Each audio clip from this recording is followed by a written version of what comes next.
नमस्कार साथियों, स्वागत है आपका अलवर क्लासेज के इस ऑनलाइन प्लेटफॉर्म पर। और हम बात कर रहे थे अपने राजस्थान के लोक देवताओं की, जिसमें हमने पिछली क्लास में बात की थी पाबू जी की। पाबू जी के बाद मारवाड़ के जो पंच पीर थे, इनमें गोगा जी और पाबू जी की हमने बात कर ली थी। हम बात करते हैं आगे। अगला जो देवता है अपना रामदेव जी। रामदेव जी, एक रामदेव जी दोस्तों याद रखना, वर्तमान में है पतंजलि वाला, लेकिन वो ये रामदेव जी नहीं है। ये मारवाड़ के पंच पीरों में आता है कि मारवाड़ के पंच पीरों में रामदेव जी की हम बात करते हैं तो इनका जन्म हुआ था। जन्म की हम बात करते हैं 1352 ईस्वी। जन्म स्थान की हम बात करते हैं कि इनका जन्म कहाँ पर हुआ था। तो इनका जन्म हुआ था दोस्तों ऊडू कश्मीर शिव तहसील बाड़मेर में इनका जन्म हुआ था।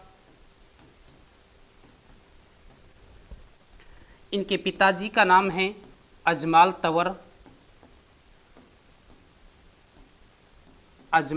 तवर।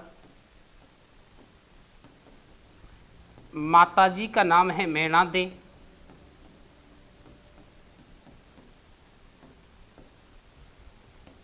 पत्नी है इनकी निहाल दे, या इन्हें हम कह देते हैं नेतल दे, निहाल दे, जो अमरकोट कहाँ पर है? पाकिस्तान। अमरकोट के दलेश सिंह की पुत्री थी। दलेश सिंह की पुत्री।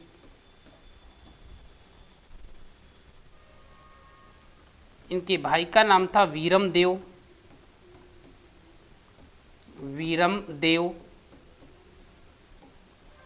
जिसे बलराम का अवतार कहा जाता है। बलराम का अवतार। वीरम देव को बलराम का अवतार कहा जाता है। आगे हम बात करते हैं कि इनका जो वाहन है रेवंत, घोड़ा इनका वाहन है। इसके बाद आगे हम बात करते हैं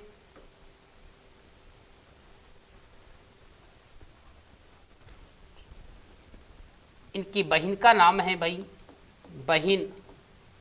और इनकी बहन का नाम है सुगुणा। एक इनकी धर्म की बहन थी दोस्तों, धर्म की बहन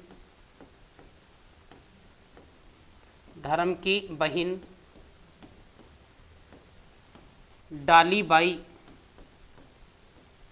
धर्म की बहन है इनकी डाली बाई। आगे हम बात करते हैं कि इनकी जो शिष्या तो इनकी शिष्या है, एक तो आई माता, और एक इनकी शिष्या है डाली बाई।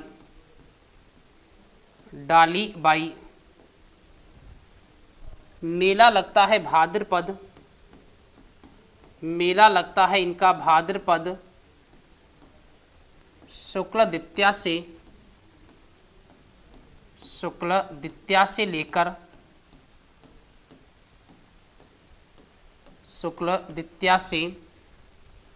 भाद्रपद शुक्ल एकादशी इनका मेला लगता है। उपनाम की बात करते हैं कि इनका उपनाम क्या है। तो दोस्तों इन्हें कहते हैं कृष्ण का अवतार। इसी का नाम आता है रामसा पीर। इन्हें कहते हैं रोणे चारा धनी।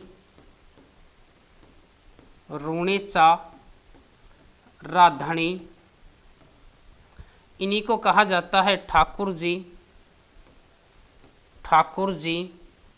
और इन्हीं का नाम आता है पीरों का पीर, पीरों का पीर। ये इसके उपनाम हैं रामदेव जी के। कृष्ण का अवतार, इन्हें कहते हैं रामसा पीर, इन्हें कहते हैं ठाकुर जी, इन्हें कहते हैं पीरों का पीर, और इसे कहते हैं हम रामसा पीर। कृष्ण का अवतार माना जाता है। इनके भाई बलराम को, इनके जो भाई हैं वीरम देव, उसको बलराम का अवतार माना जाता है, जबकि इन्हें कृष्ण का अवतार माना जाता है।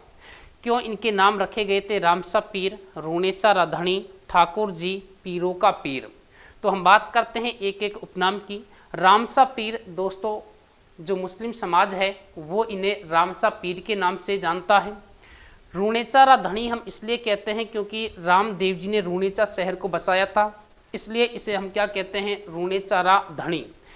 मालिक, धनी को आप मालिक भी कह सकते हो कि रूणेचा शहर किसने बसाया था, रामदेव जी ने बसाया था, इसलिए हम इन्हें कहते हैं रूणेचा राधणी। ठाकुर जी, स्थानीय लोग इन्हें ठाकुर जी के नाम से जानते हैं। पीरों का पीर, पीरों का पीर इसलिए कहते हैं, बताते हैं कि जो रामदेव जी है, ये रामदेव जी दोस्तों पर्चा देता था।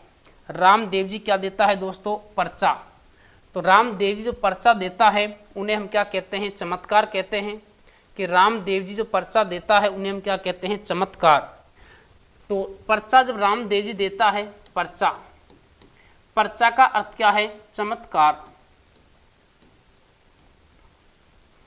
ऐसा कहा जाता है कि जब रामदेव जी अपने पर्चे देता था, चमत्कार, तो मक्का मदीना में कुछ पीर थे, उनके पास जैसे ही ये खबर लगी कि रूणेचा जैसलमेर में कोई व्यक्ति है, वो लोगों को पर्चा देता है, चमत्कार देता है, तो मक्का मदीना में जो पीर थे उन्होंने सोचा कि हो सकता है कि कोई व्यक्ति पाखंडी हो या जनता को पागल बना रहा हो, क्यों ना उसकी हम परीक्षा लेते हैं। और कहते हैं कि इस रामदेव जी की परीक्षा लेने के लिए 5 पीर आते हैं। और ये 5 पीर दोस्तों कहाँ पर आते हैं, 5 पीर, ये 5 पीर रूणेचा में आते हैं। किसके पास, रामदेव जी के पास। जब रामदेव जी के पास रूणेचा में आए थे ये, तो कहते हैं कि इन 5 पीरों ने इस रामदेव जी से कहा यहाँ पर आकर रूणेचा में कि हमें भोजन कराओ, क्योंकि रामदेव जी ने जैसे कहा कि ठीक है आपको हम भोजन कराते हैं।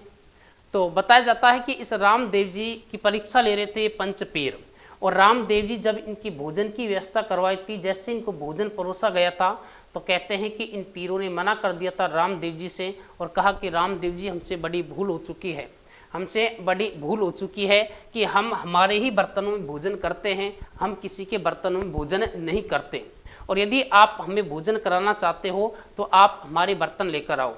और हम हमारे बर्तन भूल कर आ चुके हैं गलती से मक्का मदीना में।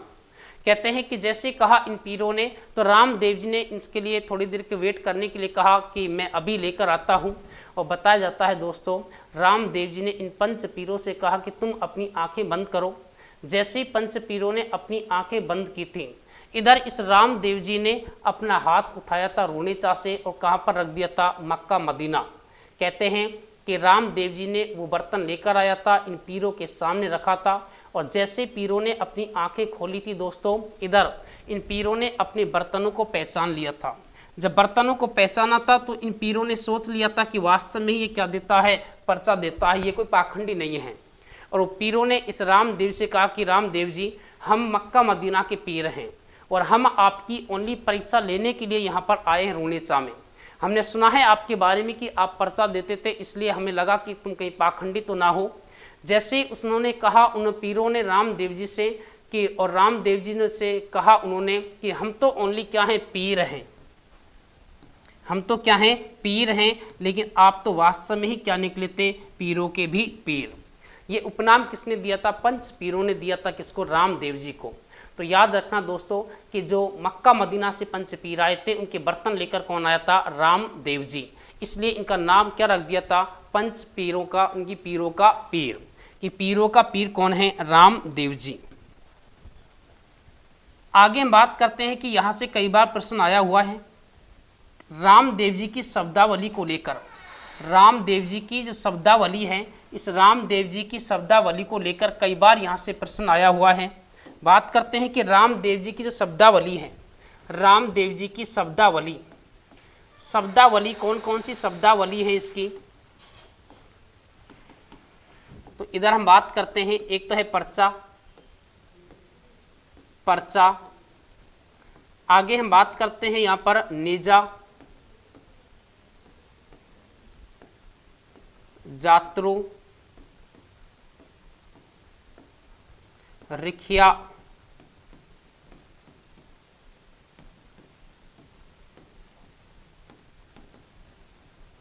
जम्मा। ये रामदेव जी की शब्दावली है। ब्यावले,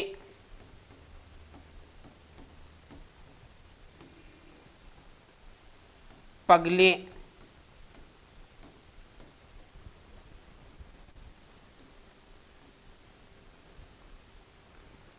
कामड़िया,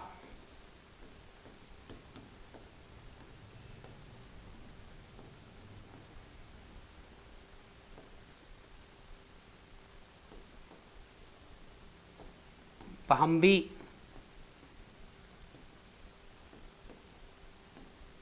बादली,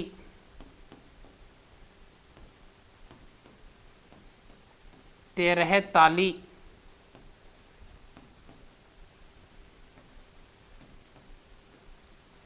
चौबीस वाणियां।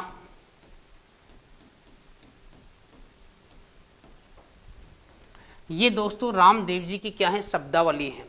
कई बार पूछ लेता है कि पर्चा क्या है, नेजा क्या है, जात्रु क्या है, रिकिया क्या है, ब्यावले क्या है, जम्मा क्या है, इधर कामड़िया, भांबी, बादली, तेरह ताली, 24 वाणियाँ।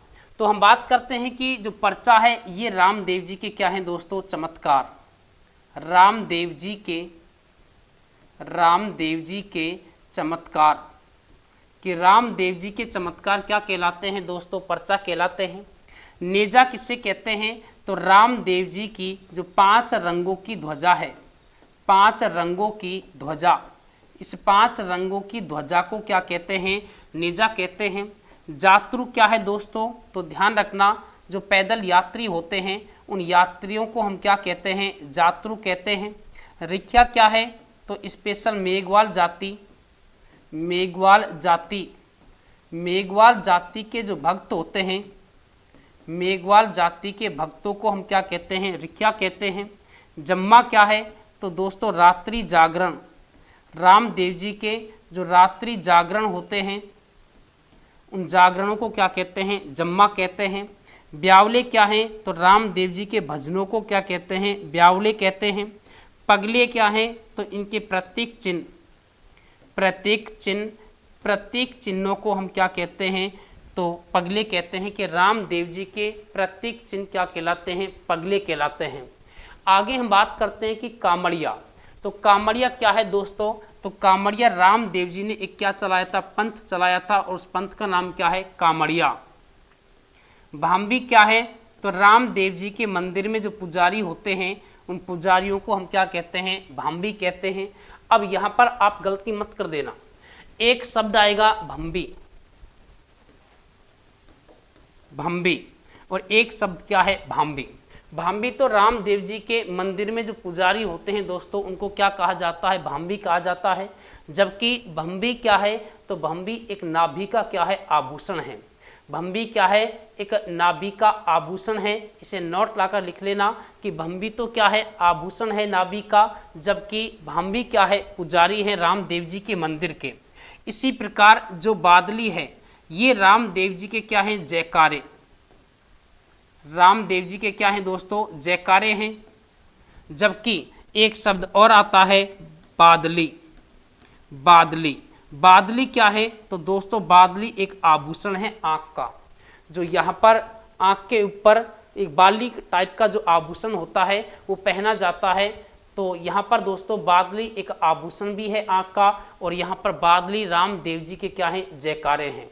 तो दोनों को याद रखना है। यहाँ पर एक तो है भांबी रामदेव जी के पुजारी, एक है भंबी जो नाभि का क्या है, आभूषण है। और इधर हम बात करते हैं बादली, तो यहाँ पर बादली क्या है दोस्तों, जयकारे हैं, जबकि बादली एक आभूषण है जो आँख का क्या है, आभूषण। आगे हम बात करते हैं इस रामदेव जी के बारे में। तो रामदेव जी के बारे में आगे हम बात करते हैं। इस रामदेव जी ने चमत्कार दिए थे, जो भी चमत्कार दिए हैं उनको हम क्या कहते हैं, पर्चा कहते हैं। इसकी हम आगे बात करते हैं कि रामदेव जी के प्रमुख चमत्कार, रामदेव जी के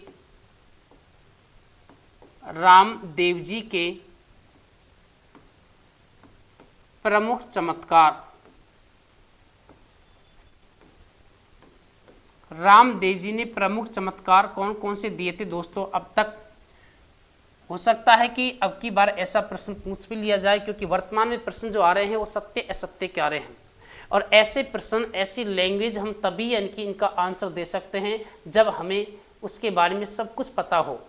किसी भी के बारे में, किसी के संदर्भ में आप सत्य असत्य तभी कर सकते हो जब आपको सारी नॉलेज है उसके बारे में।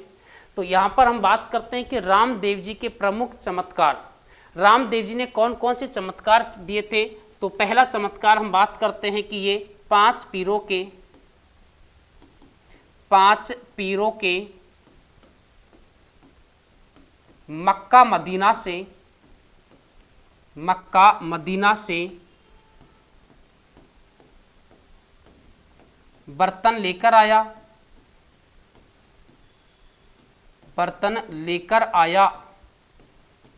पहला चमत्कार है इसका।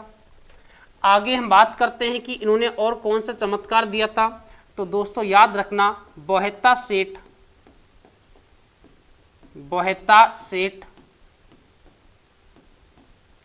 की नाव को पार कराया,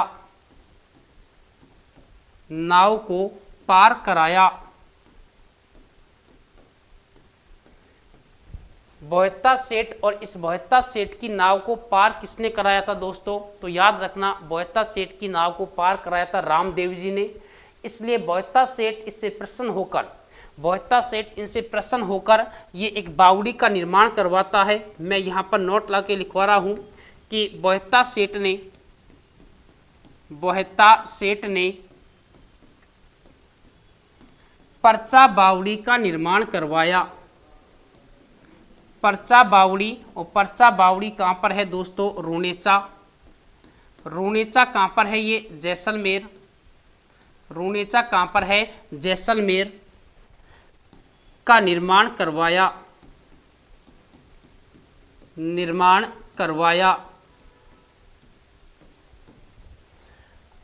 आगे हम बात करते हैं कि इसके और कौन से चमत्कार हैं। तो इसने दोस्तों कपड़े के घोड़े आकाश में उड़ाए।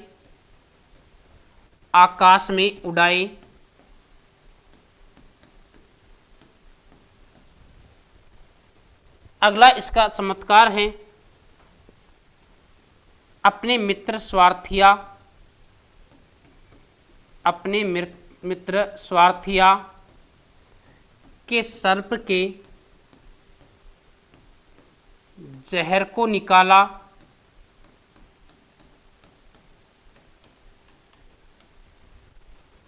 उफनते हुए दूध को शांत किया। उफनते हुए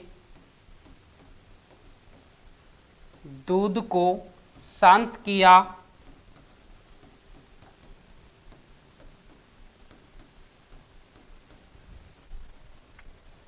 अगला इनका एक चमत्कार है भैरव नामक राक्षस का वध किया। तो दोस्तों ये इसके चमत्कार हैं। रामदेव जी ने कौन कौन से चमत्कार किए थे? तो इधर हम बात करते हैं कि 5 पीरों के मक्का मदीना से बर्तन लेकर आया था। इसके बाद बोहता सेठ की नाव को पार कराया था। इसलिए बोहता सेठ प्रसन्न होकर एक बावड़ी का निर्माण करवाते हैं, और उस बावड़ी का नाम क्या था? पर्चा बावड़ी। पर्चा बावड़ी कहाँ पर है दोस्तों? तो पर्चा बावड़ी कहाँ पर है? रूणेचा जैसलमेर में है। आगे हम बात करते हैं कि इन्होंने जो कपड़े के घोड़े थे इनको आकाश में उड़ाए थे। स्वार्थिया के सर्प के जहर को निकाला था। उफनते हुए दूध को दोस्तों क्या किया था? शांत किया था। भैरव नामक राक्षस का क्या किया था? इन्होंने वध किया था। आगे हम बात करते हैं कि इसके बारे में कि जो रामदेव जी हैं, इस रामदेव जी के बारे में आगे हम जो बात करते हैं और आगे, तो इधर जो रामदेव जी हैं इस रामदेव जी की जो शिष्या है डालीबाई, डालीबाई, ऐसा कहा जाता है कि रामदेव जी ने जब समाधि ली थी, रामदेव जी ने समाधि ली थी, उससे एक दिन पहले इनकी शिष्या डालीबाई ने दोस्तों क्या ली थी? समाधि। और रामदेव जी की हम बात करते हैं कि इन्होंने समाधि कब ली थी, तो इन्होंने समाधि ली थी भाद्रपद शुक्ल एकादशी के दिन। रामदेव जी ने समाधि कब ली थी दोस्तों? तो रामदेव जी ने समाधि ली थी भाद्रपद शुक्ल एकादशी, शुक्ल एकादशी। जबकि शिष्या, इनकी जो शिष्या थी डालीबाई, उन्होंने जो समाधि ली थी दोस्तों वो कब ली थी? भाद्रपद शुक्ल दशमी को। एक दिन पहले क्या ली थी? समाधि ली थी। कहते हैं कि जहाँ पर इन्होंने समाधि ली थी, जहाँ पर इस डालीबाई ने समाधि ली थी, इसी के पास समाधि जो ली थी, कहते हैं कि आज भी उस डालीबाई के समाधि पर एक कंगन बना हुआ है। और ऐसा माना जाता है कि इस डालीबाई के कंगन से कोई भी कुष्ठ रोगी निकल भी जाता है एक बार तो वो ठीक हो जाता है। तो रामदेव जी ने दोस्तों समाधि कब ली थी? भाद्रपद शुक्ल एकादशी के दिन। जबकि इधर इनकी डालीबाई जो शिष्या है डालीबाई, इस डालीबाई ने, जो डालीबाई है डालीबाई, इस डालीबाई ने कब ली थी समाधि यहाँ पर? तो भाद्रपद शुक्ल दशमी के दिन समाधि ली थी, जिस स्थान पर आज डालीबाई का कंगन बना हुआ है।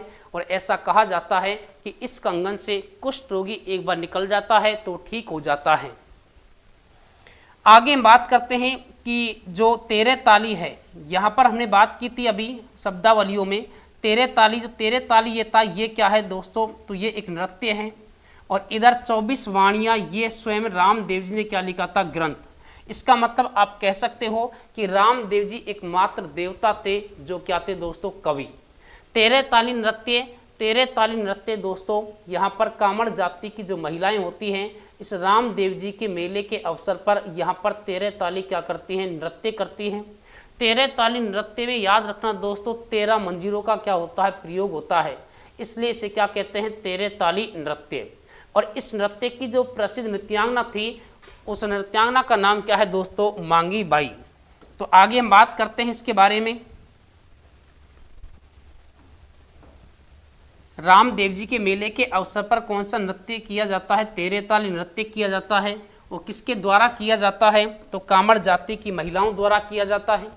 इसने एक ग्रंथ लिखा था 24 वाणियाँ, इसलिए कहते हैं कि रामदेव जी एकमात्र देवता थे जो क्या थे? कवि।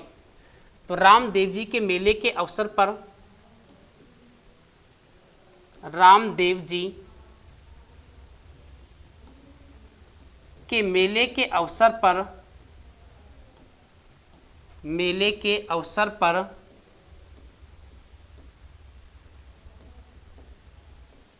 मेले के अवसर पर कामड़ जाति की, कामड़ जाति की महिलाओं द्वारा, महिलाओं द्वारा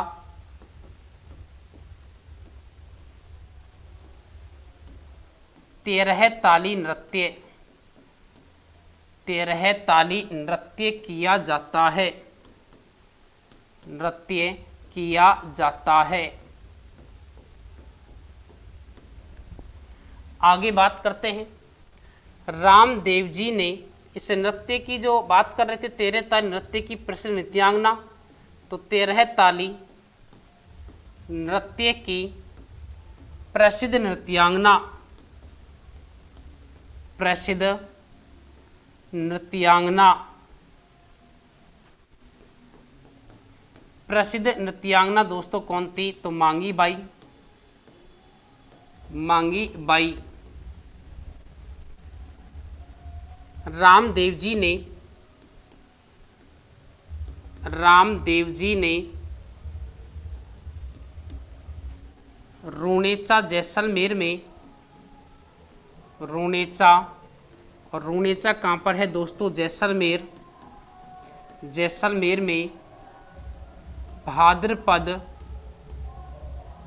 भाद्रपद शुक्ल एकादशी के दिन, भाद्रपद शुक्ल एकादशी के दिन, एकादशी को समाधि ली।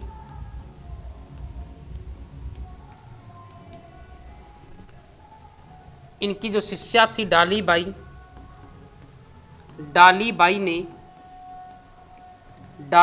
ने भाद्रपद शुक्ल दशमी को, भाद्रपद शुक्ल दशमी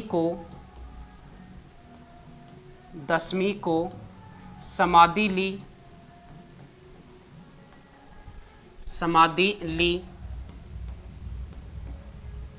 जहां पर डालीबाई का कंगन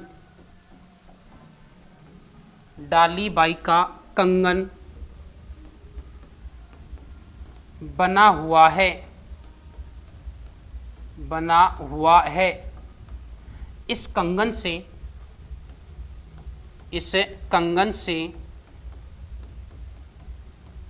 कुष्ठ रोगी निकलने पर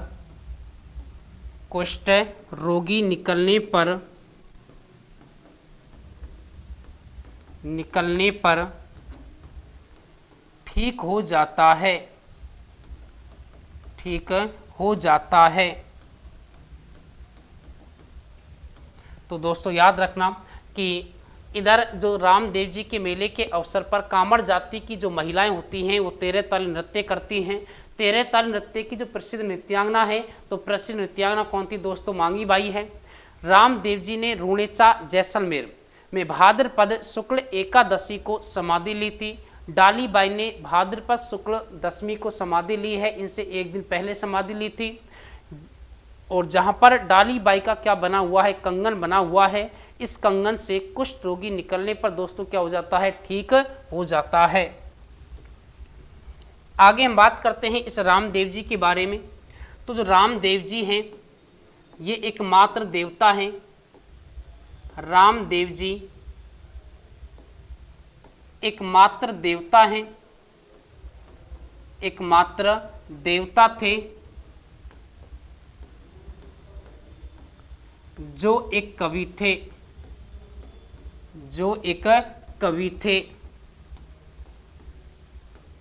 क्योंकि इन्होंने एक ग्रंथ लिखा है। और दोस्तों ग्रंथ कौन सा है? 24 वाणियां। आगे हम बात करते हैं कि जो रामदेव जी ने एक आंदोलन चलाया था दोस्तों, उस आंदोलन को हम क्या कहते हैं? शुद्धि आंदोलन। तो शुद्धि आंदोलन क्या है दोस्तों?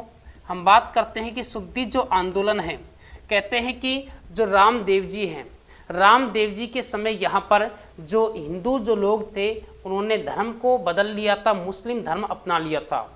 ऐसा कहा जाता है कि इस रामदेव जी ने जो व्यक्ति हिंदुओं मुस्लिम जो धर्म अपनाया था उनको इसने वापस पुनः हिंदू धर्म अपनाया था, इसलिए इसे कहते हैं शुद्धि आंदोलन।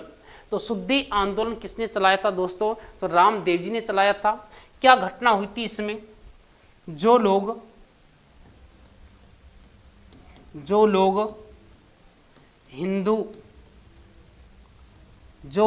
हिंदू मुस्लिम बने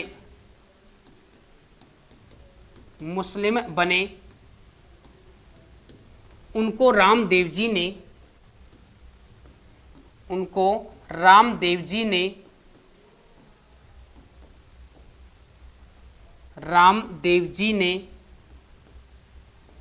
पुनः हिंदू बनाया।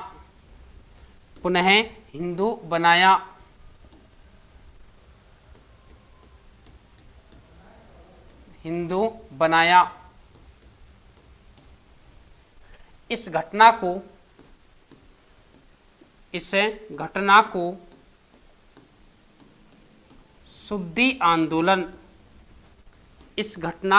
शुद्धि आंदोलन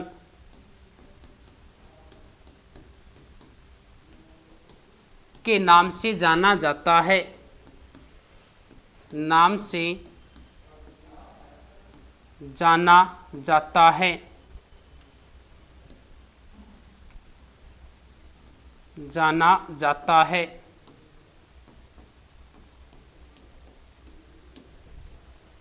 आगे हम बात करते हैं इस रामदेव जी के बारे में।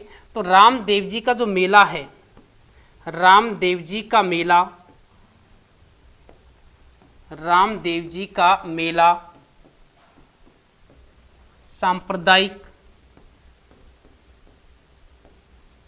सांप्रदायिक सद्भावना का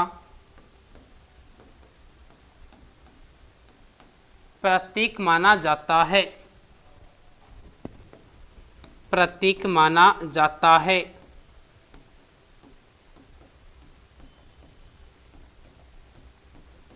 प्रतीक माना जाता है। ये हमने बात की है अपने रामदेव जी की। आगे हम बात करते हैं दोस्तों इस रामदेव जी के बारे में। तो रामदेव जी के जो प्रमुख मंदिर हैं, रामदेव जी के जो प्रमुख मंदिर हैं, वो प्रमुख मंदिर कौन कौन से हैं उनके बारे में भी हम अभी बात करते हैं कि रामदेव जी के प्रमुख मंदिर, प्रमुख मंदिर। तो रामदेव जी के प्रमुख मंदिर कौन कौन से हैं? इसका प्रमुख मंदिर तो ध्यान रखना रुणेचा में स्थित है। इसका जो प्रमुख मंदिर है, प्रमुख मंदिर, तो हम बात करते हैं कि प्रमुख मंदिरों में से एक मंदिर है, कहाँ पर स्थित है दोस्तों? रुणेचा। और रुणेचा कहाँ पर है? रामदेवरा। रामदेवरा, रामदेवरा है दोस्तों जैसलमेर, जैसलमेर। रामदेवरा कहाँ पर है दोस्तों? जैसलमेर में है। यहाँ पर जो ये मंदिर बना हुआ है दोस्तों, याद रखना ये इसका प्रमुख मंदिर है। ये इसका क्या है? प्रमुख मंदिर है, प्रमुख मंदिर, या फिर आप कह सकते हो कि इसका मुख्य मंदिर है, मुख्य मंदिर, मुख्य मंदिर। आगे हम बात करते हैं कि इसके और भी अन्य मंदिर हैं, कौन कौन से हैं वो? तो एक इनका मंदिर है दोस्तों खूंडियास, खूंडियास। खूंडियास कहाँ पर है दोस्तों? तो खूंडियास है डीडवाना, डीडवाना।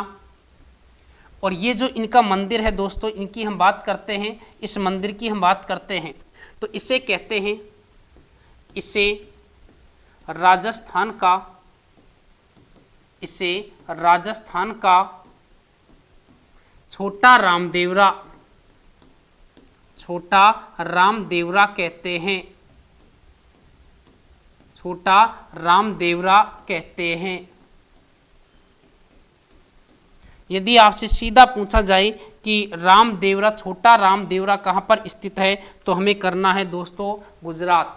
लेकिन राजस्थान का छोटा रामदेवरा पूछा जाए तो वो हमें कौन सा करना है? खूंडियास। आगे हम बात करते हैं कि इनका जो मंदिर है बराठिया, बराठिया। और दोस्तों बराठिया कहाँ पर है? बराठिया है पाली, सॉरी वर्तमान में तो कौन से जिले में आ चुका है? ब्यावर। पहले कहाँ पर था? ये पाली में था, लेकिन वर्तमान में कौन से जिले में आ गया है? ब्यावर, ब्यावर जिले में है ये। आगे बात करते हैं तो एक इनका मंदिर है मसूरिया, मसूरिया।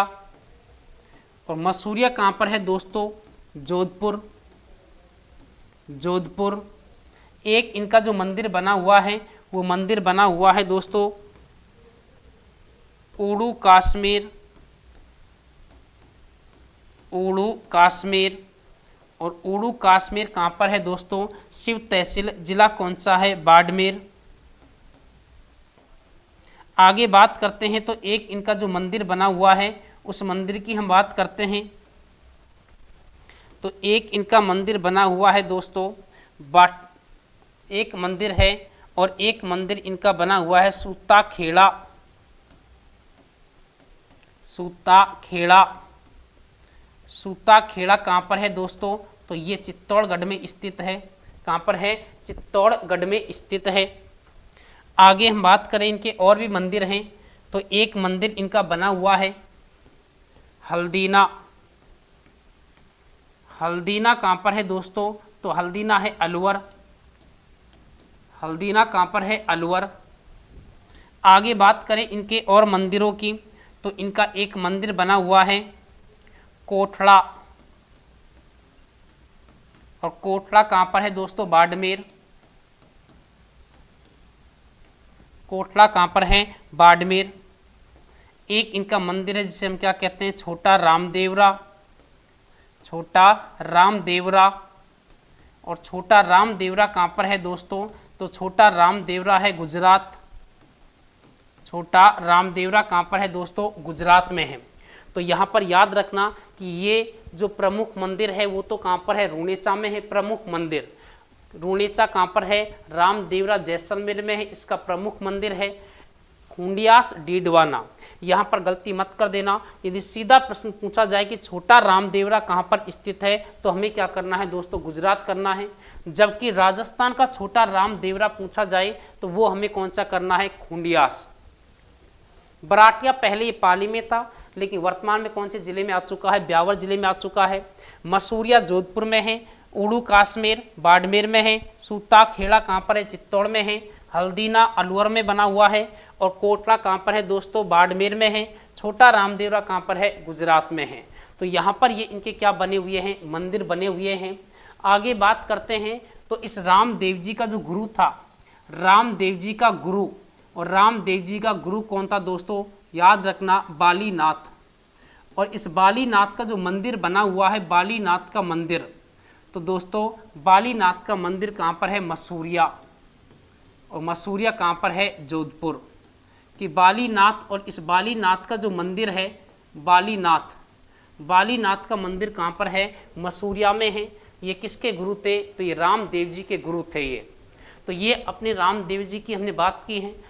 आगे और बात करते हैं, इसमें 2-4 लाइन और लिख लेते हैं। चलो, जो रामदेव जी हैं, रामदेव जी के सहयोगी, रामदेव जी के सहयोगी, तो दोस्तों रामदेव जी के जो सहयोगी हैं वो सहयोगी कौन कौन से हैं? तो रामदेव जी के सहयोगी की हम बात करते हैं। एक तो है रत्ना रायका, रत्ना रायका। एक है हरजी भाटी,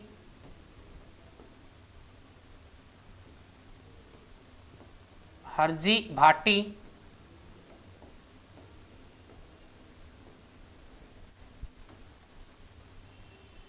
और एक का नाम है दोस्तों लक्खी बंजारा।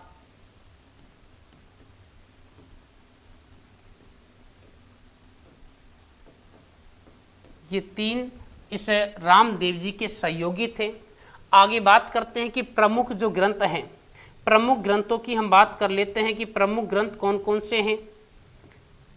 प्रमुख ग्रंथ,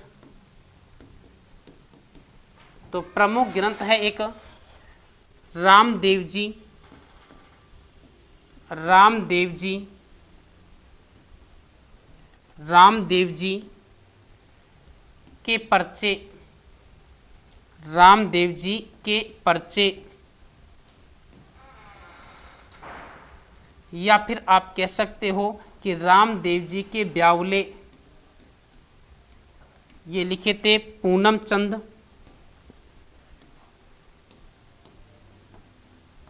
पूनम चंद।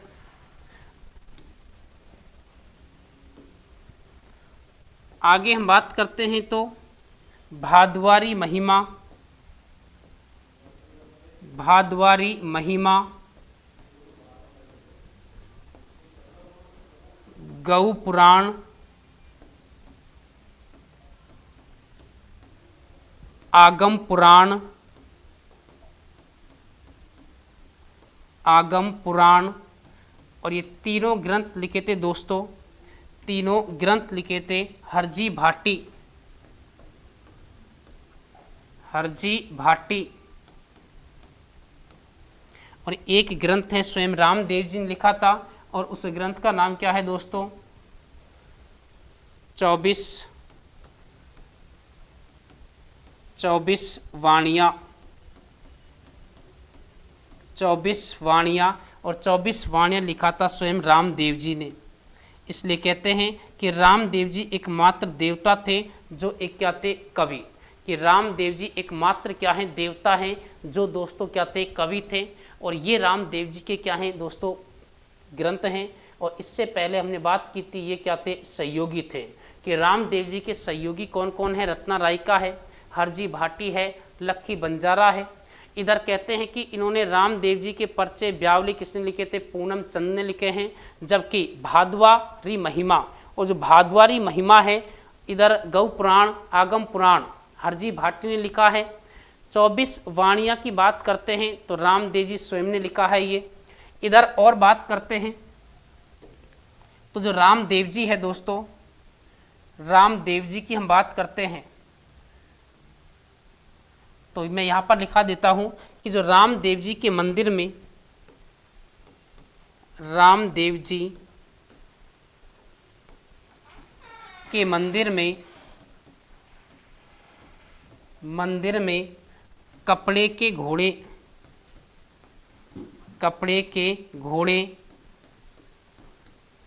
चढ़ाए जाते हैं।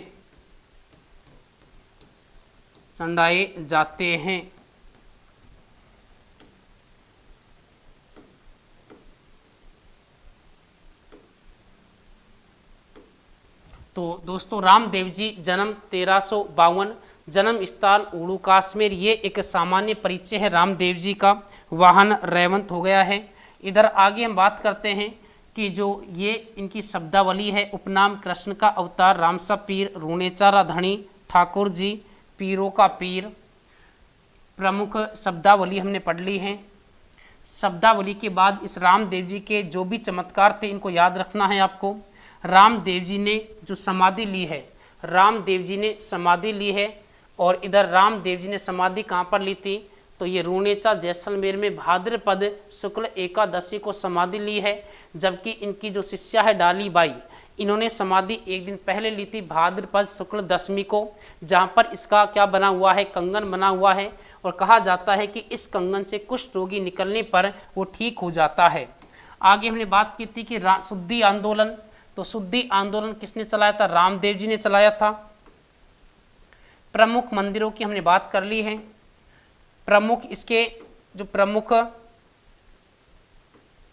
सहयोगी हैं, तो प्रमुख सहयोगी कौन कौन से थे दोस्तों, प्रमुख सहयोगी, तो प्रमुख सहयोगी कौन कौन है, रत्ना राई का, हरजी भाटी, लखी बंजारा।